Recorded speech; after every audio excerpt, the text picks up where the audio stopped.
بخاری میں آتا ہے حضرت عمر تو عباس رضی اللہ عنہ کے وسیلے سے دعا کرتے تھے، صحابہ کب آتے تھے قبر رسول پہ؟ آئے ہیں تو دکھاؤ کہیں۔ اب میں 2-3 مثالیں آپ کو صرف دوں گا کہ صحابہ حضور کی قبر پہ آتے تھے، یہ بڑی ان میں کامن بات تھی۔ دیکھیں پہلی مثال میرے سامنے ہے تفسیر القرآن العظیم، یہ امام ابن کثیر کی کتاب ہے، اس کی پہلی جلد ہے اور صفحہ نمبر 691 سورہ النساء کی آیت نمبر 64 کی تفسیر میں میں نے خارجی کو یہ حدیث سنائی، یہ روایت سنائی۔ قرآن کہتا ہے وَلَوْ أَنَّهُمْ ظَلَمُوا أَنفُسَهُمْ جاؤ، اگر اپنی جانوں پہ ظلم کر لو میرے حبیب کی بارگاہ میں آ جاؤ اور آ کے کیا کرو، فَاسْتَغْفِرُوا اللَّهَ، اللہ سے بخشش مانگو۔ اب رب نے یہ نہیں فرمایا گھر بیٹھ کے مانگ لو، محلے کی مسجد میں جاؤ، کیا گھر میں دعا قبول نہیں ہوتی؟ مسجد میں قبول نہیں ہوتی؟ رب قرآن کہہ رہا ہے نہیں، گھر نہیں مانگنی، مسجد میں محلے کی نہیں مانگنی، اپنے قاری صاحب سے نہیں منگوانی، فرمایا میرے نبی کے قدموں میں آ کے دعا مانگنی، ادھر آ کے مانگو دعا۔ اور جب آ کو دعا کرو گے وَاسْتَغْفَرَ لَهُمُ الرَّسُولُ، اور رسول بھی تمہارے لیے بخشش کی دعا کریں۔ اب رسول اسی کے لیے بخشش کی دعا کریں گے جو مدینے کے تاجدار سے پیار کرتا ہوگا، حضور سے سچی محبت کرتا ہوگا۔ فرمایا رسول بھی دعا کر دے، لَوَجَدُ اللَّهَ تَوَّابًا رَحِيمًا، رب کو تم رحیم تواب پاؤ گے کہ اللہ تمہارے سارے گناہ معاف کر دے گا۔ اس آیت قرآن کی تفسیر میں اس کے اوپر ہم انشاءاللہ پھر ڈیٹیل سے علیحدہ گفتگو کریں گے۔ جو دوست کہتے ہیں کہ یہ تو نبی پاک کی زندگی تک بس تھی، بعد میں تو یہ آیت کا حکم ہی ختم ہو گیا، ایسی بات نہیں۔ اب آگے دیکھیں امام ابن کثیر کیا لکھتے ہیں، کہتے ہیں علماء کی ایک جماعت نے اس بات کو ذکر کیا۔ حضرت عتبی سے یہ روایت ہے، کنت جالسا عند قبر النبی صلی اللہ علیہ وسلم، عتبی کہتے ہیں کہ میں نبی کریم صلی اللہ علیہ وسلم کی قبر انور کے پاس بیٹھا ہوا تھا، فجاء اعرابی، ایک دیہاتی بندہ آیا، فقال، وہ دیہاتی بندہ آ کے کہتا ہے السلام علیکہ یا رسول اللہ، قبر رسول پہ آ کے کہتا ہے اللہ کے نبی آپ پر سلام ہو، سمعت اللہ یقول، میں نے اللہ سے سنا خدا فرماتا ہے کہ وَلَوْ أَنَّهُمْ يَظْلِمُونَ أَنفُسَهُمْ، اگر جان پہ ظلم کر لو میرے نبی کی بارگاہ میں آ جاؤ۔ یہ قرآن، حضور میں قرآن پڑھ رہا تھا، قرآن میں یہ آیت آئی، میں نے اللہ کا کلام پڑھا کہ رب تو آپ کے دروازے پہ بھیجتا ہے، تو حضور میں قرآن بند کیا اور سواری پہ سوار ہو کے میں آپ کے قدموں میں آ گیا ہوں۔ وَقَدْ جِئْتُكَ، سبحان اللہ، لفظ دیکھیے، شعبی وہ اعرابی کہتے ہیں قبر رسول پہ آ کے کہہ رہے ہیں، رسول اللہ کی قبر پہ آ کے عرض کرتے حضور میں آپ کے پاس آیا ہوں۔ اگر کوئی خارجی ہوتا تو وہ ان کو سمجھاتا کہ نہیں نہیں قبر رسول پہ تو نہیں آنا، جہاں تو مسجد نبی شریف میں آئے، آپ نماز پڑھیں، میرے بھائی بس نماز سے جنت ملنی ہے، بس نماز پڑھنے آئے۔ وہ کہتے حضور میں نماز پڑھنے نہیں آیا، میں تو آپ کی قبر کی زیارت کرنے آیا ہوں۔ مستغفرا لذنبی مستشفعا بک الی ربی، آپ میرے گناہوں کی بخشش کے لیے دعا کریں اور میں اپنے رب کی بارگاہ میں آپ کو سفارش کرانے کے لیے آیا ہوں، آپ کو شفاعت کا وسیلہ بنانے آیا ہوں کہ آپ کی برکت سے رب میرے گناہ معاف کرے گا۔ ثم انشا، پھر وہ شعر پڑھنے لگا۔ عرابی کہتا ہے اے وہ دنیا کائنات کی بہترین ہستی جو دنیا کے عظیم ترین حصے میں دفن ہے، اور اہل سنت کا اتفاق ہے قبر مصطفیٰ اللہ دے انور کی مٹی کو اللہ نے کعبہ سے بھی اونچا مقام عطا فرمایا، عرش اللہ سے افضل، بہت برکت والی عزت والی آپ کی جگہ ہے۔ نفسی الفدا لقبر انت ساکن، یا رسول اللہ جس قبر کی مٹی میں آپ مدفون جلوہ فرما ہے، اس مٹی پہ میں قربان، میں واری جاؤں اس مٹی پہ، فیہ العفاف، اس مٹی کے سائے میں جود و کرم اور سخاؤ عطا کے خزانے لے کے آپ جلوہ فرما ہے۔ میرا ایمان ہے، میں آیا ہوں بخشش لے کے جاؤں گا۔ ثم انصرفا، عرابی واپس چلا گیا۔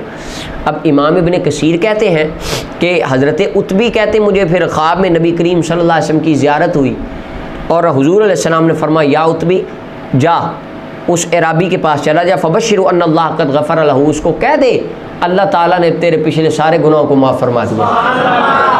اور تفسیر مدارک کے الفاظ ہیں، فرمایا فنودی من قبر ہی، قبر مصطفیٰ سے آواز آئی آنے والے جا چلا جا، رب نے تیرے سارے گناہوں کو معاف فرما دیا۔ اب صحابہ حضور کی قبر پہ آیا کرتے تھے اور آ کے دعا، حضور آپ دعا کریں، ان کا ایمان تھا یہاں آنے سے کام ہوتے ہیں، سرکار اللہ کی بارگاہ میں دعا کرتے ہیں اور رب یہاں آنے کی برکت سے دعاؤں کو قبول فرما لیتا ہے۔ اب ایک خارجی کو میں نے یہ حدیث سنائی، وہ کہنے لگا آپ مجھے اس کی سند بتائیں۔ میں نے کہا سند جا کے آپ ابن کثیر صاحب سے پوچھیں، امام ابن کثیر انہوں نے لکھا، میں نے تھوڑی لکھا واقعہ، تو سند اس کی حافظ ابن کثیر دیں گے۔ اچھا میں سند والی بات کی طرف آ جائیں، ایک بات ہو گئی اس کے بارے میں امام طبرانی سے صحیح سند سے منقول ہے، چونکہ وہ محدثین کی بات ہے، اس طرح تو واقعات ڈھیر لگ جائے گا کہ محدثین جاتے تھے۔ امام طبرانی کہتے ہیں کہ میرے ساتھ اور 2-4 محدث تھے، ہم گئے مدینہ شریف میں تو کھانا ختم ہو گیا، بھوک لگی تو کیا کریں، تو کہنے لگا پھر چل کے مدینے کے تاجدار کو کہتے ہیں آقا آپ کی بارگاہ میں آئے ہمیں روٹی کھلا دیں۔ تو کہتے ہیں ہم گئے، جا کے کہا تو میرے ایک ساتھی کو خواب میں رسول اللہ صلی اللہ علیہ وسلم ملے اور آقا کریم علیہ السلام نے ان کو کھانا روٹی دی، آدھا کھانا روٹی کھلا دی، آدھی ہاتھ میں تھما دی، آنکھیں کھلی تو آدھی روٹی ہاتھ میں اسی طرح موجود۔ یہ تو بے شمار واقعات ہیں محدثین کے، وہ نہیں صرف قرآن حدیث کے اوپر ہم بات کرتے، صحابہ، تابعین، تبع تابعین۔ اور ایک مثال میں امیر المومنین فی الحدیث کی دوں گا امام بخاری کے آخر میں۔ اب حدیث، ایک واقعہ قرآن کی تفسیر ہو گئی، 2 آیتیں 3 ہو گئی، اب حدیث پاک سنیے۔ دیکھیں جی جناب، حضرت عمر تو حضرت عباس کا وسیلہ دیتے تھے، انہوں وہ قبر پہ تو جاتے ہی نہیں تھے۔ اب یہ کتاب ہے مصنف ابن ابی شیبہ، امام بخاری رحمۃ اللہ علیہ کے استاد ہے، یہ 7ویں جلد ہے، صفحہ نمبر 482 ہے، کتاب الفضائل، حضرت عمر کے فضائل کا چیپٹر ہے۔ فتح الباری میں امام ابن حجر اسقلانی نے حدیث کو لکھا 2 جلد میں اور کہا حدیث صحیح ہے، اور البدایہ والنہایہ کی 7ویں جلد میں امام ابن کثیر نے لکھا اور کہا کہ حدیث صحیح ہے۔ اور اس کے علاوہ امام ابن اسحاق نے تاریخ دمشق میں، امام بیہقی نے دلائل میں اس کو لکھا، اور علامہ ذہبی نے تاریخ الاسلام میں اس کی تائید فرمائی، امام قسطلانی نے کہا صحیح ہے، زرقانی نے کہا صحیح ہے، بے شمار محدثین نے صحیح کہا۔ اس کی سند پہ علیحدہ سے گفتگو میری 1 سال پہلے ریکارڈ ہے سند پہ، اس کا میں اجمالاً آپ کو بھی تھوڑا سا بتا دوں گا، صحیح حدیث ہے۔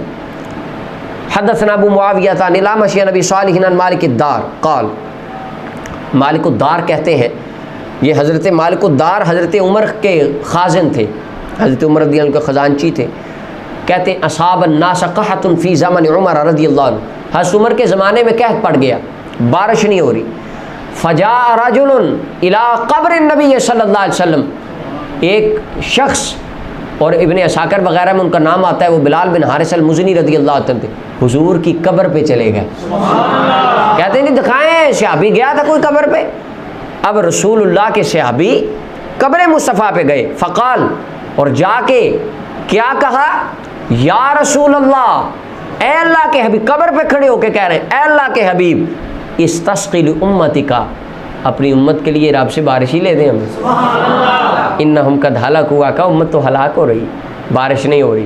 اور اہل عرب میں بارشیں ویسے کم تھی، جب ایک لانگ ٹائم کے لیے بارش نہ ہونی، تالاب خشک ہو جانے، کنوؤں کا پانی ختم ہو جانا، مویشی ہلاک ہونے لگنے، جس طرح ہمارے تھر پارکر میں ہوتا ہے، بارش نہ ہو تو مویشی ہلاک ہونے لگتے ہیں، تھر والے علاقے میں ہر سال خبریں آتی ہیں بارشیں نہیں ہو رہی، دعا کریں، تو اس طرح اہل عرب کا بھی سیم سچویشن تھی اس طرح کی، یا رسول اللہ امت ہلاک ہو رہی ہے۔ اتنی بات کی تو فرماتے ہیں وہاں پر مجھے اونگ آئی، خواب میں مدینے کے والی تشریف لے آئے، اور آقا کریم علیہ السلام نے خواب میں آ کے فرمایا اے تھی عمر کے پاس جا اور اس کو میرا سلام کہہ، اور جا کے پیغام واخبرہ انکم، اور جا کے اس کو خبر دینا کہ پریشان نہیں ہونا، رب تعالیٰ تمہیں بارش عطا فرما دے، اور فرمایا ذرا چوکنا رہے حکومت چلانے کے معاملات میں۔ صحابی فرماتے ہیں میں حضرت عمر کے پاس گیا، ان کو جا کے خوشخبری دی کہ آقا فرماتے ہیں بارش آ جائے گی، اور بارش ہو گئی، اور کہا حضور فرماتے ہیں کہ تم نے کوئی کوتاہی نہیں کرنی حکومت چلانے کے میں، چکنے رہنا ہے۔ تو حضرت عمر رضی اللہ عنہ رونے لگے اور عرض کی اللہ میں تو کوئی کوتاہی نہیں کرتا، اپنی طرف سے تو میں پورا زور لگا کے صحیح حکومت چلانے کی کوشش کرتا ہوں، باقی تو مجھے توفیق عطا فرما میں صحیح طرح اس کو نبھا سکوں۔ اب یہاں پہ دیکھیں سیدنا فاروق اعظم رضی اللہ تعالیٰ عنہ، نبی صلی اللہ علیہ وسلم فرماتے دین کے معاملات میں سب سے سخت بندہ عمر ہے، اگر قبر رسول پہ جا کے مانگنا اور حضور کی بارگاہ میں یہ عرض کرنا آقا آپ ذرا یہ کام اللہ کی بارگاہ میں میرے لیے دعا کر دیں، میری سفارش کر دیں، یا حضور سے ڈائریکٹ یہ بات کہنا، اگر یہ حرام تھا صحابہ کرام کی نظریات میں، ان کے عقائد میں، ان کی آئیڈیالوجی میں یہ کام درست نہ تھا تو فاروق اعظم رضی اللہ تعالیٰ عنہ نے فوراً منع کر دینا تھا کہ تم کون ہوتے ہو قبر پہ جانے والے، قبروں پہ جانا تو حرام ہے۔ ایاک نعبد، اگر کوئی خارجی ہوتا آج کا، یہ ہمارا دوست ادھر صحابہ میں تبلیغ کرتا کہ ایاک نعبد و ایاک نستعین، دیکھیں نہیں مدد تو اللہ سے مانگنی چاہیے، تو اے پیارے بلال بن حارث آپ حضور کی قبر پہ جا رہے ہیں۔ حضرت عمر کو شاید یہ تبلیغ دوست ہمارے شروع کر دیتے کہ آپ جناب سمجھائیں ایاک نعبد و ایاک نستعین، مدد تو اللہ سے مانگتے ہیں، یہ صحابہ نبی پاک کی قبر پہ چلے گئے۔ اس وقت اتنے دانا اور سیانے بندے پیدا نہیں ہوئے تھے، یہ ہمارے دور میں ہوئے ہیں۔ اب صحابہ کا عقیدہ وہ ہے جو آج اللہ تعالیٰ نے اہل سنت و جماعت کو عطا فرمایا کہ عطا ہر چیز اللہ کرتا ہے، لیکن اولیاء، انبیاء، صالحین اپنی قبور میں حیات ہوتے ہیں۔ ان کے پاس قبر شریفی پہ جا کے کہنا قبر پہ کہ آپ اللہ کی بارگاہ میں دعا کر دیں، یہ سفارش کر دیں، یہ صحابہ کا عقیدہ ہے۔ صحابہ جاتے تھے، دعائیں کرواتے تھے، رب ان کی دعاؤں کو قبول بھی فرما لیا کرتا تھا۔ سند کے اوپر اگر آپ اس میں تھوڑا بور نہ ہو جائیں، چونکہ اہل علم میں بات کر رہا ہوں تو یہاں پہ ہونا نہیں چاہیے، عام عوام کی اور بات ہے۔ میں اس پہ ایک 9-10 منٹ کی گفتگو کر چکا ہوں سال پہلے، اس پہ 2-4 اعتراض ہیں علامہ البانی کے۔ علامہ البانی کہتے ہیں اعمش مدلس ہے، اور اپنا حافظ زبیر علی زئی صاحب انہوں نے بھی اس کے اوپر یہ باتیں تھوڑی سی کی ہیں، دونوں کے اعتراضات۔ اعمش مدلس راوی ہے، عن الاعمش عن ابی صالح، اور مدلس کی آن والی روایت جب تک سماع کی تصریح نہ ہو قبول نہیں ہوتی۔ یہ جو آپ اصول حدیث پڑھنے والے طلباء ہیں، آپ کی میں خاص توجہ چاہوں گا، چونکہ یہ ابتدائی مبتدیوں کو کیا بھی پتہ، مدلس کی آن والی روایت قبول نہیں ہوتی، تو لہٰذا یہ ان ہے اور مدلس ہے اعمش، لہٰذا یہ روایت ضعیف ہے۔ میں نے اس کے اوپر اللہ تعالیٰ کے فضل سے جن آقا کی عظمت کا ہم دفاع کرتے ہیں، ان آقا کریم صلی اللہ علیہ وسلم کے نالین مبارک کا صدقہ، یہ بات میں نے روایات اس کے اوپر جمع کی کہ صحیح بخاری کے اندر امام اعمش کی 246 روایات ایسی ہیں جن میں وہ عن سے روایت کرتے ہیں اور سماع کی تصریح نہیں ہے۔ میں نے ایک دوست کو کہا آپ دنیا کائنات کے اپنے کسی عالم سے لکھوا لیں، ریٹن فارم میں لکھوا کے لائیں کہ صحیح بخاری کی 246 روایتیں ضعیف ہیں، میں اس روایت کو چھوڑ دوں گا۔ یہ کبھی آج تو یہ سال پہلے کی بات میں کر رہا ہوں، لیکن انہوں نے اپنے علماء سے رابطہ بھی کیا، واللہ عالم مجھ سے ان کا دوبارہ انہوں نے مجھے اس کا کوئی جواب نہیں دیا۔ اور پھر اسی طرح صحیح مسلم میں 257 روایتیں، 257 روایات امام اعمش کی عن سے روایت کر رہے ہیں سماع کی تصریح کے بغیر۔ میں نے کہا جی ان کے بارے میں بھی فتویٰ ریٹن فارم میں لے کے آئیں کہ یہ روایتیں ضعیف ہیں، چونکہ اعمش ہے، مدلس اور عن سے روایت کر رہا ہے، ہم اس روایت کو چھوڑ دیں گے۔ وہ بھی نہ آئیں۔ تو پھر امام بخاری اور امام مسلم 250 روایتیں، درجنوں روایتیں لکھیں، عن سے روایت اعمش کی، تدلیس اور سماع کی تصریح نہ ہو، حدثنا اخبرنا کہ کوئی لفظ نہ عن ہو، وہ ضعیف نہیں، اور امام بخاری کا استاد عظمت مصطفیٰ میں لکھ دے تو وہ ضعیف کس طرح ہو سکتی ہے؟ تو پتہ چلا یہ اصول حدیث کو تو صرف ایک کہہ لیں جسے آڑ بنا کے شان مصطفیٰ کو کم کرنے کی کوشش کی گئی ہے، تو لہٰذا یہ اعتراض بالکل لغو ہے۔ اور پھر تصریح زبردست اور کمال قسم کی وہ میزان الاعتدال کی دوسری جلد میں سلیمان بن مہران الاعمش ان کے چیپٹر میں علامہ ذہبی کر گئے، فرماتے قلت وہو یدلس، علامہ ذہبی کہتے ہیں ہاں یہ تدلیس کرتا تھا، متا قال عن، جب یہ عن کہے تو اس کے اندر اپنا دیکھنا چاہیے کہ کن سے روایت کر رہا ہے۔ کہتے ہیں امام ذہبی کہتے ہیں ابراہیم نخی، ابن ابی وائل، ابو صالح اور اس طرح کے جتنے راوی بڑے بڑے ہیں، جب امام اعمش ان سے روایت کرے، بے شک عن کہے، حدثنا کہے، اخبرنا کہے، جو بھی کہے، ان بڑے بندوں سے اعمش کی روایت قبول ہی قبول ہوتی ہے۔ اور یہاں پر جو روایت ہے وہ ابو صالح سے ہے، وہ بڑا بندہ ہے جس کو علامہ ذہبی بڑا کہہ رہے ہیں، لہٰذا یہ روایت ہر حال میں علامہ ذہبی کہتے ہیں قبول ہی قبول ہے۔ اور پھر جب سنیوں کے سامنے کوئی سنائے، وہ تو ہمارے امام صدیق اکبر پہلے ہی فرما گئے، بیان کرنے والا ابو جہل بھی ہو، شان مصطفیٰ سنائے تو فرمائے ہم تو اس کی بھی تصدیق کرنے کے لیے تیار ہو جاتے ہیں۔ بات حضور کی شان میں ہونی چاہیے۔ اچھا اب یہ آ گئی، اس کے بعد مزے والی بات دیکھیں، امام اعمش کی ابو صالح سے جو روایت ہے، یہ جو اس حدیث کے اندر میں نے آپ کو بھی حضرت حدیث مالک الدار میں سنائی، صحیح بخاری کے 13 مقامات پہ بالکل من عن یہی سند آئی ہے، اسی طرح جو یہاں سند آئی بالکل وہی سند ہے۔ حدیث نمبر 477 2119 2672 اور باقی بھی مقام، یہ سارے مقام وہ میں اس پچھلے سال میں نے بیان کر دی، یہ کسی کو چاہیے وہ لے لے، 13 مقام ہیں بخاری کے، بالکل وہی سند ہے۔ ہم پوچھتے ہیں اگر یہ سند ضعیف ہے تو بخاری کی وہ 13 کدھر جائیں گی؟ کوئی بندہ ریٹن فارم میں لکھ کے دے کہ بخاری کی وہ 13 روایتیں ضعیف ہیں، کوئی قیامت تک کوئی بندہ نہیں لکھ کے دے گا۔ خوارج میں تو کوئی پیدا ہی نہیں ہوا جو لکھ کے دے، لیکن جب شان مصطفیٰ میں آ جائے تو وہ ضعیف ہو گئی، اور بخاری میں آ جائے تو صحیح ہو گئی۔ رفع یدین اپنے مطابق تو ٹھیک، عظمت مصطفیٰ میں تو نہیں ٹھیک، یہ دوہرا معیار ہے، یہ بالکل ائمہ محدثین کا اصول نہیں ہے۔ سنن ترمذی میں 50 مقامات پہ یہ سند آئی ہے، اور علامہ البانی نے ان 50 میں سے سینکڑوں روایات کو صحیح کہا وہاں پر۔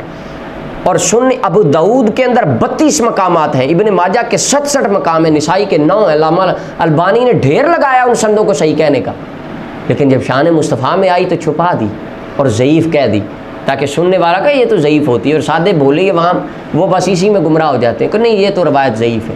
بھئی دیکھو تو صحیح کون ہے ضعیف کہنے والا اور کیوں ضعیف کہہ رہا ہے؟ کیا روایتیں اس لیے ضعیف ہوتی ہیں کہ وہ شان مصطفیٰ میں آ جائیں؟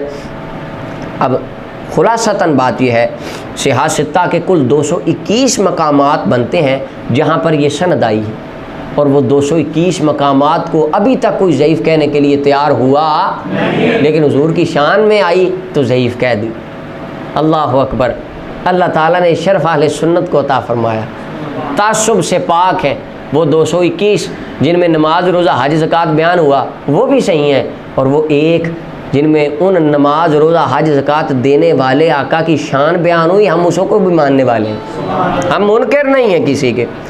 اور دوسرا اعتراض اس حدیث پہ ہوتا ہے کہ مالک الدار مجہول ہیں، حالانکہ امام بخاری نے تاریخ الکبیر کے اندر اور علامہ ابن عساکر نے تاریخ دمشق طبقات ابن سعد دیگر ان کی تصریح فرمائی ہے کہ یہ حضرت عمر رضی اللہ عنہ کے غلام تھے۔ اور دوسری بات ہے امام مسلم کی شرط پر یہ حدیث ہے، اور مزار پہ جانے والے صحابی کا نام حضرت بلال بن حارث تھا۔ علامہ ابن کثیر نے البدایہ میں اس کی صراحت فرما دی ہے، لہٰذا اس حدیث کے اوپر کوئی اعتراض وارد ہو سکتا نہیں ہے۔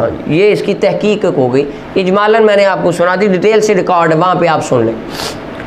اب 2 باتیں ہو گئی، ایک اور بات سبحان اللہ، سنن الدارمی کی روایت ہے، یہ ہے میرے سامنے سنن الدارمی، یہ ہے نسخہ پاکستانی ہے اور یہ بیروتی ہے، دونوں طرح ہیں۔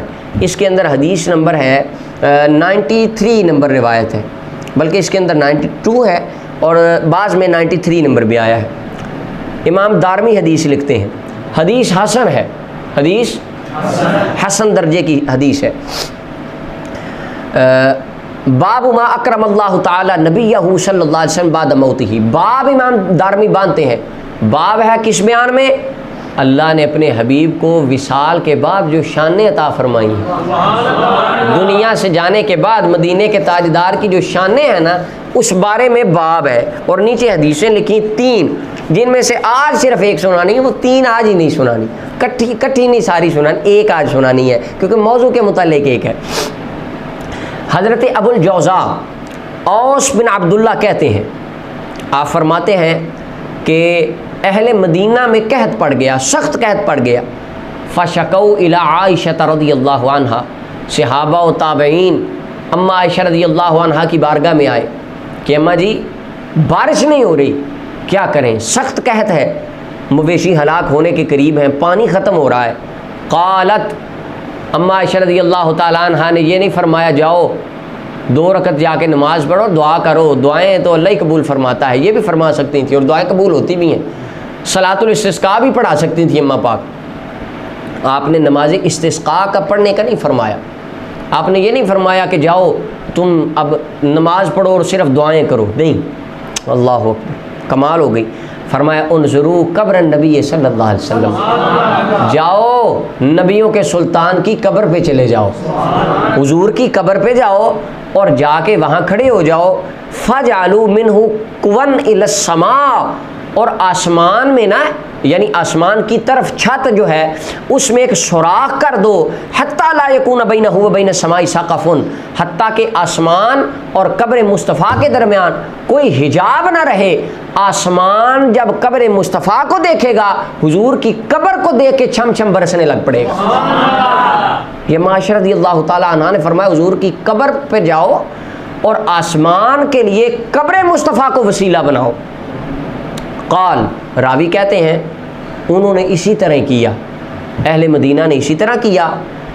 تو کہتے ہیں آگے فَمُطِرْنَا مَطَرًا، اتنی بارش ہوئی حتیٰ نبت العشب کہ ساری خشکیاں ہریالیوں میں بدل گئیں، وَسَمَنَتِ الْإِبِلْ، اور اونٹ چر چر کے موٹے ہو گئے، فَسُمِّيَ عَامَ الْفِطْق، اور اس سال کا نام ہی موٹاپے والا، سیر ہونے والا، رزق کی فراوانی والا سال رکھ دیا گیا کہ یہ وہ سال ہے جس میں ہم نے قبر مصطفیٰ سے وسیلہ لیا تھا اور مدینے کے والی نے اتنا نوازا کہ رزق ختم ہونے کا نام ہی نہیں لے رہا۔ حدیث حسن ہے اور اس کے تمام راوی ثقہ ہیں۔ اس کے اوپر یہ میں نے جو کالم لکھا ہے یہ میں نے آپ کو دے دیا اور یہ آپ اس سے لے لیں۔ البتہ اس کے اوپر کو بات کرے وہ پھر بات ہوگی، اس کے اندر وہ سارے ہیں۔ اختصار سے کہہ دوں، پہلے راوی ابو نعمان محمد بن فضل ہیں، امام بخاری نے ان سے 102 روایتیں لی ہیں، اور علامہ ابن حجر کہتے ہیں راوی ثقہ ہیں۔ دوسرے ابو الحسن سعید بن زید ہے، امام بخاری کے استاد نے 20 روایتیں، احمد بن حنبل نے 17 لی ہیں، اور امام احمد بن حنبل کہتے ہیں لیس بہ باس، یا بن معین کہتے ہیں ثقہ ہے۔ تیسرے راوی عمر بن مالک البصری، ابن حجر کہتے ہیں صدوق ہے، علامہ ذہبی کہتے ہیں ثقہ ہے، امام نسائی، دارمی، ابن ماجہ، طیالسی نے ایک روایت، ترمذی، ابو داؤد نے دو بے شمار محدثین نے۔ چوتھے راوی امام اجلی کہتے ہیں ثقہ ہے، اور علامہ ابن حبان کہتے ہیں ثقہ ہے، علامہ ذہبی کہتے ہیں ثقہ ہے، اور امام ابو زرع رازی سے پوچھا گیا فرمایا ثقہ ہے، ابو حاتم الرازی کہتے ہیں ثقہ ہے، ابن حجر کہتے ہیں ثقہ ہے، اور ان سے امام ابن خزیمہ نے 3، بخاری مسلم نے 1، امام حاکم نے 5، بیہقی نے 16 روایتیں لیں۔ سارے راوی پکے بخاری مسلم کے اساتذہ جن سے روایتیں لیتے ہیں، شان بھی مصطفیٰ کی ہے اور بات بھی پکی ہے، ماننے کا شرف رب نے اہل سنت کو عطا فرمایا۔ اب صحابہ جا رہے ہیں، اما عائشہ عقیدہ دے رہی ہیں جاؤ قبر مصطفیٰ پہ، ہمارے دوست کہتے ہیں بتاؤ صحابہ گئے تھے؟ ہاں جی گئے تھے، لیکن آپ کو بتایا نہیں گیا دوستو، صحابہ جاتے تھے اور جا کر دعائیں کرتے تھے، رب ان کی دعاؤں کو قبول بھی فرمایا کرتا تھا۔ صحابہ کرام قبر مصطفیٰ پہ جاتے تھے جو کائنات کا سب سے بڑا وسیلہ ہے۔ اب آگے یہ میرے سامنے ہے سیر اعلام النبلاء علامہ ذہبی کی، اس کی دوسری جلد ہے میرے سامنے، اور بیت الافکار الدولیہ کا نسخہ میرے سامنے ہے، چونکہ یہ اب پاکستان سے بھی چھپ گئی، اس کی کوئی 25-26 جلدیں، میرے پاس وہ بڑا ہے، دوسری جلد ہے، اور راوی نمبر 1904 ہے، حضرت خالد بن زید ابو ایوب انصاری، نام خالد بن زید تھا، ابو ایوب انصاری لقب کنیت مشہور ہے۔ اب حضرت ابو ایوب انصاری رضی اللہ تعالیٰ عنہ جا رہے ہیں غزوہ کے اندر، اور غزوہ کے اندر جا رہے تھے، دوران غزوہ راستے میں حضرت ابو ایوب انصاری رضی اللہ تعالیٰ عنہ آپ کا وصال ہو جاتا ہے، اور آپ وہ وصیت بھی فرماتے ہیں کہ مجھے اس طرح دفن کر دینا کہ وہ جو ہیں اپنا مجاہدین فی سبیل اللہ، ان کے قدموں سے لگنے والے جو سم ہیں وہ میری قبر پہ گزرے، خاک مجھے میری قبر پہ پڑے، سبحان اللہ، نصیحتیں فرمائیں۔ خیر علامہ ذہبی لکھتے ہیں، اور اس الغابہ فی معرفت صحابہ میں بھی ہے، اور علامہ ذہبی کے جتنے آپ احوال نکالنے کتابوں میں سب نے یہ بات کی ہے۔ حضرت ابو ایوب علامہ ذہبی لکھتے ہیں، کہتے ہیں حضرت ابو ایوب انصاری کی قبر قسطنطینیہ میں ہے، وَبُنِيَ عَلَيْهِ، اس پر گنبد بھی بنایا گیا ہے، اس پر کیا بنایا گیا ہے؟ گنبد بنایا گیا۔ یہ کون لکھ رہا ہے؟ علامہ ذہبی رحمۃ اللہ علیہ لکھ رہے ہیں۔ اگر آج ہمارے دوست ہوتے تو یہ علامہ ذہبی کو مشورہ دیتے کہ آپ یہاں لکھیں، وہ تو شرک کر رہے تھے، تو شرک تو نہیں کرنا چاہیے۔ اب علامہ ذہبی جرح و تعدیل کا بے تاج بادشاہ، اور ابن حجر اسقلانی جیسے، آگے ابن حجر اسقلانی کا حوالہ بھی میں پڑھنے والا ہوں، جرح و تعدیل کے امام مانا جاتا ہے جن کو، اور علم کے اندر یہ سونے کی حیثیت رکھتے ہیں امام۔ اب علامہ ذہبی کہہ رہے ہیں ان کی قبر پہ قبہ گنبد بنایا گیا ہے، کہتے ہیں رات کو ان کو دفن کیا گیا، فلما اصبحوا، جب صبح ہوئی، قالت الروم، وہاں کے اہل علاقہ والے رومی کہنے لگے، یا معاشر العرب، عرب والو، قد کان لکم اللیلہ شان، رات کو نا ایک ہم نے بڑا عجیب منظر دیکھا ہے. قالو وہ قافلے والے صحابہ کرام جو تھے پوچھتے کیا دیکھا ہے تم نے؟ کہنے لگے مات رجل من اکابر اصحاب نبینا. صحابہ کہتے ہیں ہمارے نبی صلی اللہ علیہ وسلم کے صحابہ سے اکابر بڑا بندہ ایک فوت ہوا ہے رات کو. آگے وہ کہتے ہیں واللہ لئن نبشا، اللہ کی قسم اگر اس کی قبر کھولی گئی نہ کبھی، وہ رومی کہتے ہیں، تو کہتے ہیں ہم عرب کے شہروں میں اعلان کرائیں گے کہ آؤ تمہیں ایک وہ بندہ دکھائیں جس کو رب نے بڑی اونچی شانیں عطا فرمائی. انہوں نے کہا ہوا کیا ہے، دیکھا کیا ہے؟ کہنے لگے ایک تو بات ہے ساری رات اس قبر پہ نور کی بارش ہوتی رہی ہے. آگے علامہ صاحبی کہتے ہیں فَقَانُوا اِذَا قَحَطُوا کاشفوا عن قبرہ فَأُمْطِرُوا، جب کبھی ان پر کوئی مشکل وقت آتا، قحط پڑ جاتا، کوئی مشکل بن جاتی، وہ جا کے ابو ایوب انصاری کے مزار کا دروازہ کھولتے، بس دروازہ کھولنے کی دیر ہوتی رب ان کی ساری مشکلوں کو حل فرما دیا کرتا. اب صحابی رسول کے مزار پہ تابعین جا رہے ہیں، صحابہ کے مزار پہ تابعین بھی جایا کرتے تھے جس طرح صحابہ قبر مصطفیٰ پہ جایا کرتے تھے.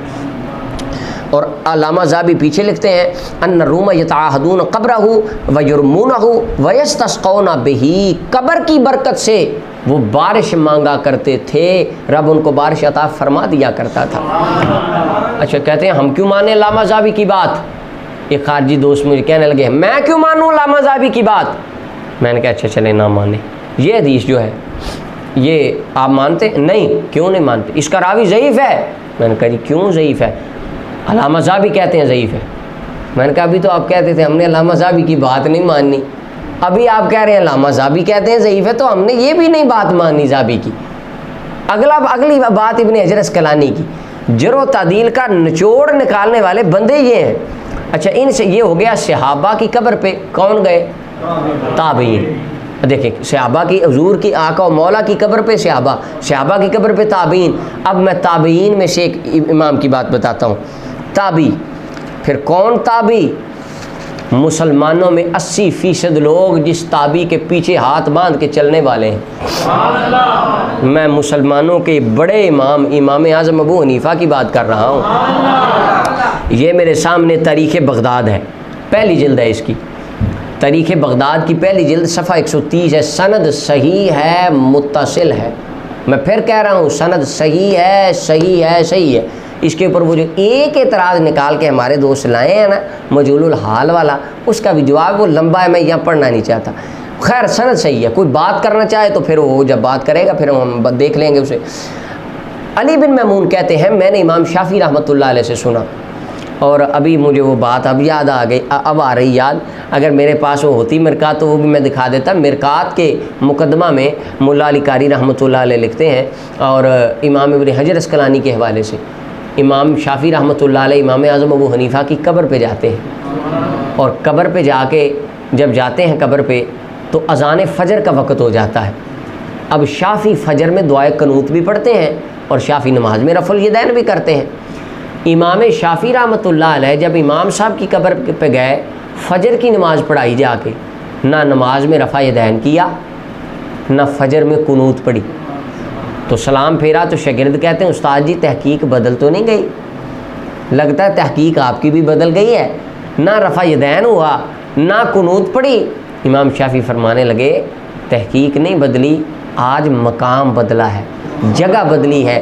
جس خدا کے شیر کے قدموں میں کھڑا ہو کے نماز پڑھ رہا ہوں نا، وہ قبر والا کہتا ہوتا تھا رفع یدین نہیں، وہ قبر والا کہتا تھا کہ فجر میں قنوت نہیں پڑھنی، تو میں اس قبر والے کی حیا سے آج قنوت بھی نہیں پڑھ رہا اور رفع یدین بھی نہیں کر رہا. اس کے سامنے مجھے اپنی تحقیق پیش کرتے ہوئے خدا سے حیا آ رہا ہے. اب آپ محبت کا لیول دیکھیں ان ائمہ مجتہدین اور علماء میں، ٹولرنس کا لیول دیکھیں. اور آج کو ہمارے بندے ہوتے، آج ہمارے بندے تو سبحان اللہ، میں وہ مثال دینا نہیں چاہتا، خیر آگے آ جائیں.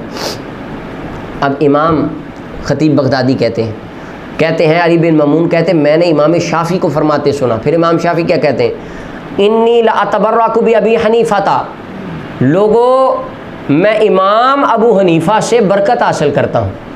کس طرح؟ اجیء الی قبرہ، میں ان کی قبر پہ جاتا ہوں. فی کل یوم، روزانہ ڈیلی بیسس پہ جاتا ہوں، یعنی زائرن، زیارت کرنے کے لیے جب یہاں ہوتا ہوں، فَإِذَا عَرَضَتْ لِي حَاجَةٌ، جب مجھے کو کام آ جاتا ہے نا، کوئی مشکل وقت آتا ہے، صلیت رکعتین۔ اب امام شافعی رحمۃ اللہ علیہ کی بارگاہ میں ہمارے دوست ہوتے نا، یہ سمجھاتے کہ امام صاحب نہیں نماز تو آپ مسجد میں پڑھیں، دعا اللہ ایاک نعبد و ایاک نستعین، یہ تفسیر کی، اب یہ اس آیت کی تفسیر پھر کبھی، ابھی وہ باتیں ساری ہے وہ میں کرنا نہیں چاہتا، بہت لمبی بات ہو جائے گی۔ یہ ہمارے دوست امام شافعی کو سمجھاتے کہ آپ جناب اللہ سے مدد مانگنی چاہیے، آپ کہاں جا رہے ہیں؟ امام شافعی کہتے ہیں میں قبر پہ جاتا ہوں اور قبر پہ جا کے 2 رکعت پڑھتا ہوں، 2 رکعت پڑھنے کے بعد میں قبر کے پاس کھڑا ہو کے سألت اللہ تعالی الحاجۃ عندہ، امام صاحب کی قبر کے پاس کھڑے ہو کے اللہ سے اپنی حاجت کا دعا، اپنی حاجت مانگتا ہوں، دعا کرتا ہوں۔ تو کہتے ہیں میں ابھی قبر سے دور ہٹ کے مزار سے باہر نہیں آتا، رب میری مشکل کو حل فرما دیتا۔ یہ امام شافعی رحمۃ اللہ علیہ فرما رہے ہیں کہ میں امام ابو حنیفہ تابعی ہیں اور امام شافعی تبع تابعی، فرمایا میں ان کی قبر پہ جاتا ہوں اور جا کے وہاں دعا کرتا ہوں، رب امام اعظم کی قبر کی برکت سے میری مشکلیں حل فرماتا ہے۔ یعنی اللہ کے کچھ بندے ایسے ہیں دنیا پہ جو دنیا کے بعد، فوت ہونے کے بعد بھی ان کے مقامات، مزارات باعث برکت ہوتے ہیں۔ اب اس کے بعد علامہ ابن حجر اسقلانی کی بات آ گئی۔ یہ میرے سامنے تہذیب التہذیب ہے اور اس کی 11ویں جلد ہے، صفحہ نمبر 299 ہے۔ حضرت امام یحییٰ بن یحییٰ البکیر بن عبد الرحمن کا باب ہے، یہاں پر میرے سامنے راوی نمبر 578 ہے جو میرے پاس نسخہ ہے اس میں۔ اب دیکھیں سبحان اللہ، دیکھیں جی آپ مزار پہ جاتے ہیں، کہاں پہ اللہ نے حکم دیا ہے؟ کہیں آیا ہے خواب میں، اپنا قرآن میں آیا ہے، کہیں حدیث میں آیا ہے فرمایا جاؤ قبر پہ؟ قرآن میں آیا ہے میرے نبی کی بارگاہ میں آ جاؤ، اور وابتغوا الیہ الوسیلہ قرآن میں آیا ہے۔ اب حضور کیا فرما رہے ہیں؟ امام ابو علی نے، امام حاکم کہتے ہیں سمیت ابا علی النشاپوری، میں نے امام ابو علی النشاپوری سے سنا، وہ کہتے تھے، اب امام حاکم کے استاد کون؟ امام حاکم مستدرک لکھنے والے، جہاں سے ہمارے خارجی دوست روایتیں لا رہے ہوتے ہیں، دیکھیں یہ لکھا ہے حاکم میں، یہ حاکم کہتے ہیں صحیح ہے، بری پڑی ہیں حاکم کے حوالوں سے ان کی کتابیں، وہ امام حاکم کہتے ہیں کہ میں نے اپنے استاد ابو علی نشاپوری سے سنا، وہ کہتے تھے کنت فی غم شدید، میں بڑے سخت غم میں تھا، مشکل وقت تھا، غم بڑے تھے۔ فرأیت النبی صلی اللہ علیہ وسلم فی المنام، خواب میں مجھے آقا کریم صلی اللہ علیہ وسلم کا دیدار نصیب ہوا، میں نے خواب میں آقا کریم صلی اللہ علیہ وسلم کو دیکھا، کأنہ یقول لی، حضور تو جانتے تھے میں غم میں ہوں، حضور مجھے فرماتے ہیں سر الی قبر یحییٰ بن یحییٰ، ایسے کر اٹھ کے یحییٰ بن یحییٰ کی قبر پہ چلا جا، یحییٰ بن یحییٰ کے مزار پہ چلا جا، یحییٰ بن یحییٰ کے دربار پہ چلا جا، واستغفر، وہاں پر جا کے اللہ سے بخشش مانگ، وصل، بخشش مانگنے کے بعد رب سے وہاں جا کے دعا کر، مانگ، فرمایا تقضی حاجتک، جب تو وہاں جا کے میرے ایک غلام کی قبر پہ کھڑا ہو کے دعا کرے گا نا تو میں مصطفیٰ بشارت دیتا ہوں رب تیری دعا کو قبول فرما لے۔ آقا فرما رہے ہیں، حضور فرما رہے ہیں، اللہ کے محبوب دانائے غیوب صلی اللہ علیہ وسلم فرما رہے ہیں، تو جا۔ اس ایک تو بات یہ پتہ چلی، غلام جس مشکل حال میں بھی ہونا، گنبد خضرا کے والی کو غلام کی حالت کا پتہ ہوتا ہے، یہ بھی پتہ چل گیا کہ مصطفیٰ کریم صلی اللہ علیہ وسلم قبر میں ہیں، لیکن دنیا پہ رہنے والے غلاموں کے حالات حضور جانتے ہیں، اور تعلق نہیں حضور سے ہمارا ٹوٹا، آقا کا تعلق آج بھی ہم سے جڑا ہوا ہے، اور جب کوئی وقت آتا ہے خدا کی رضا سے مصطفیٰ تشریف بھی لاتے ہیں اور مشکلوں کا حل بھی بتاتے ہیں۔ فرمایا جا قبر پہ، میرے غلام کی قبر پہ جا کے دعا کر۔